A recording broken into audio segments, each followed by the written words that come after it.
अपने पसंदीदा शो के फुल एपिसोड देखने के लिए अभी डाउनलोड करें दंगल प्ले ऐप।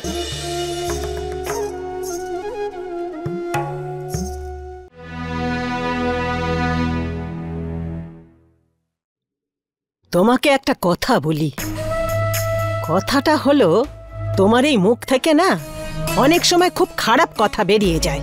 আরে মা, একটু তো ভেবে চিন্তে বলতে হয়। কিন্তু ঠাম্মা, আমি তো শুধু এটাই বলেছি যে জ্যোতি দিদির এলিমনিটা নিয়ে নেওয়া উচিত ছিল। এমন কি খারাপ কথা বলেছি? আর সুষমাকে যে কথাটা বললে সেটা তো মাঝখানে কথা বলো আর আমি রেগে গেলাম। আচ্ছা তুমিই বলো ঠাম্মা, বাড়িতে টাকা এলে তো ওর ফিউচারটাও সেফ হতো। আমি কি নিজের জন্য টাকা চেয়েছি নাকি? সে তুমি বললে আমি ক্ষমা চেয়ে নেব। হে ভগবান, আমি তো তোমাকে বোঝানোর জন্য বললাম যে মা যাই কিছু বলো না কেন ভেবে চিনতে বলো, ব্যাস। ঠাম্মা, সন্দীপ ঘরে কাজ ছিল। এই বাড়িতে রোজ কিছু না কিছু ঘটেই চলেছে। আমি ভাবলাম যদি আমি কথা বলি তাহলে সমস্যার একটা সমাধান হয়ে যাবে।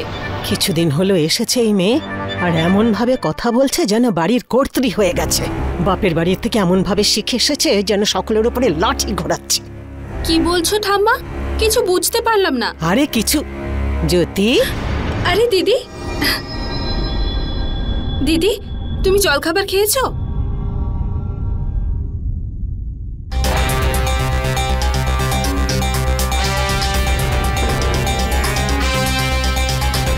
আমি তোমার জন্য টিফিন নিয়ে আসছি। আমি টিফিন নিয়ে নিয়েছি, আমি এখন যাই, আমার অনেক দেরি হয়ে যাচ্ছে। দিদি 2 মিনিট, বাবা আচার পাঠিয়েছে, খুব ভালো খেতে। আমি এক্ষুনি প্যাক করে দিচ্ছি। রাত্রেবেলা এসে খাবো, এখন সত্যি আমার দেরি হয়ে যাচ্ছে। দিদি তুমি কি রাগ করেছো?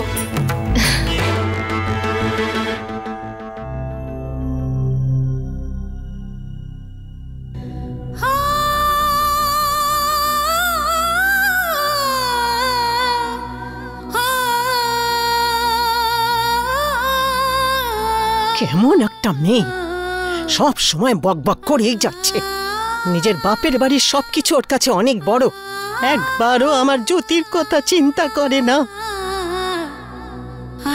এই প্রথমবার মেয়েটা সিঁদুর আর মঙ্গলসূত্র ছাড়া বাইরে বেরোলো। পুনমের কথায় কষ্ট পেয়েছিস মা?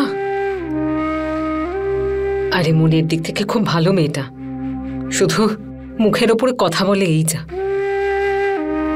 চল, এইভাবে একা বসে থাকিস না, রান্নাঘরে চল, একসঙ্গে খাবার বানাবো আমরা। চল।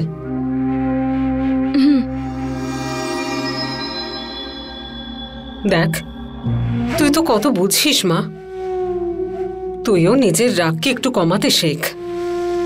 তুইও তো কম বলিস নি ওকে। দীপুকে দেখ কত কষ্ট পেয়েছে ও, কি করবে বেচারা, বিয়ে করে এনেছে ও। তুই তুই বুঝতে পারছিস তো মা? সব বুঝতে পারছি আমি মা, সবকিছু।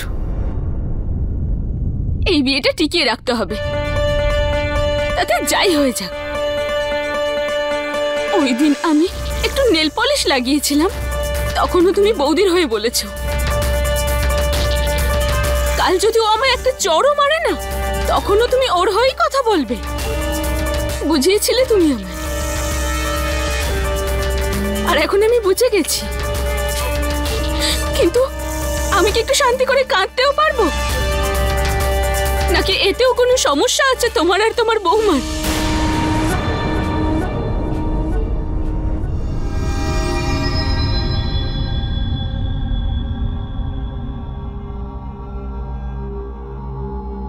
সুষমা, মা তুই তোর ননদ হোস, একটু তো সহ্য তোকে করতেই হবে।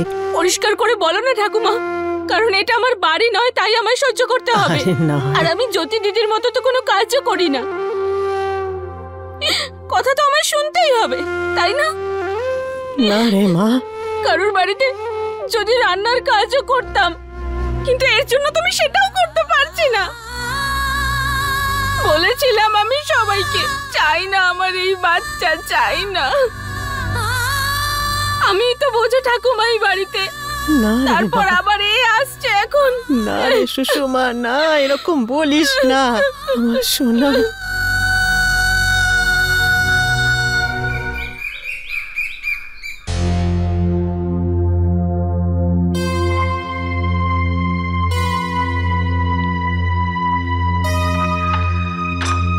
ব্রেকফাস্টে কি খাবেন আপনি? এনিথিং যা তোমার পছন্দের। আজ তো আমি খুব খুশি। বশিষ্ঠ পরিবারের ডিভোর্স।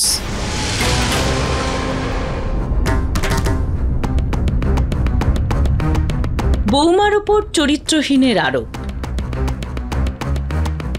কি করব, আমাদের পরিবারের ছোট থেকে ছোট খবরও ছাপা হয়। ফেমাস হওয়ার মূল্য তো চুকোতেই হয়।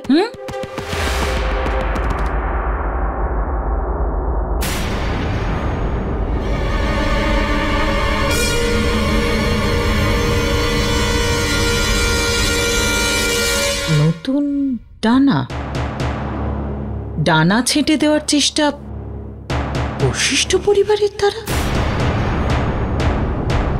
ডিভোর্সের পরেও বৌমার পথের কাঁটা হচ্ছে বশিষ্ঠ পরিবার। নতুন সকালের উঠতি লেখিকা জ্যোতি শর্মার লেখা বন্ধ করে দেওয়ার চেষ্টা করেছে।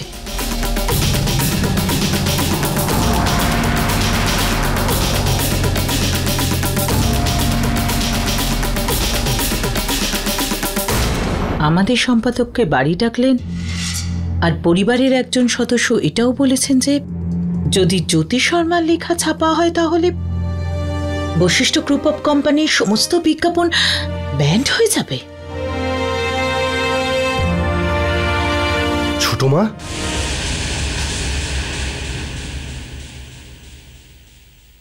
এসব এসব কি আজে বাজে কথা লিখেছে নিউজ পেপারে, আর তাও সেটা আমাদের পরিবারের বিরুদ্ধে।